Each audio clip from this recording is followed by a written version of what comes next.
Dan tibalah ketika melanjutkan video yang tadi ya, tibalah ketika sudah masuk ke dunia kerja. Dan mungkin ini pun motivasinya juga masih keliru. Yang sebelumnya terlalu peduli, sekarang anjlok drastis menjadi orang yang apatis, menjadi orang yang acuh tak acuh. Dan motivasinya menurutku sangat salah. Yang pertama soal kedudukan, soal kepintaran, dan yang terakhir soal uang. Yang dulunya mungkin gak punya, mungkin dulu ada kedudukan di waktu kuliah dan SMA, kepintaran oke, tapi uang gak ada.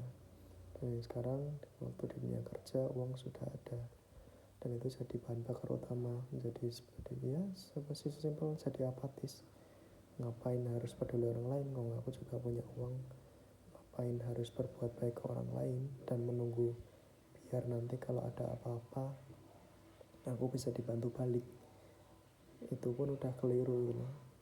Jadi orang yang manusia yang nature-nya manusia pun udah keliru.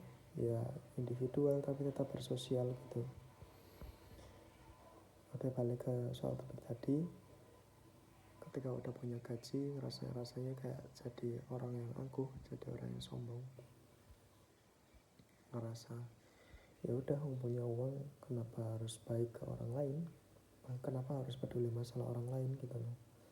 Udah punya uang, selesaikan masalah sendiri. Even bahkan mungkin kebutuhan-kebutuhan yang sebenarnya itu cukup dengan cerita sama temen, ngobrol, nongkrong.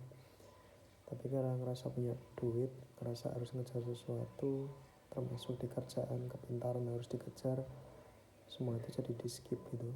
Jadi angkuh akhirnya.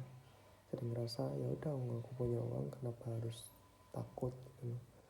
Jadi perjalanannya dari awal tadi yang sebelumnya sesuai nature apa adanya, yang gak peduli kanan kiri, kemudian ikut-ikutan temen, jadi empati dan simpati yang berlebihan dari SMA sampai kuliah, kemudian switch ke waktu ke dunia kerja karena udah punya uang, punya kedudukan dan kepintaran, jadi lebih apatis, anjlok sekali.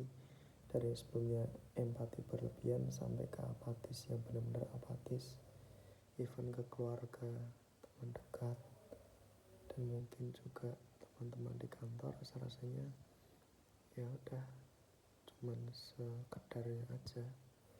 Entah harus gimana setelah ini, entahlah. Ya, mungkin itu yang bisa diceritain.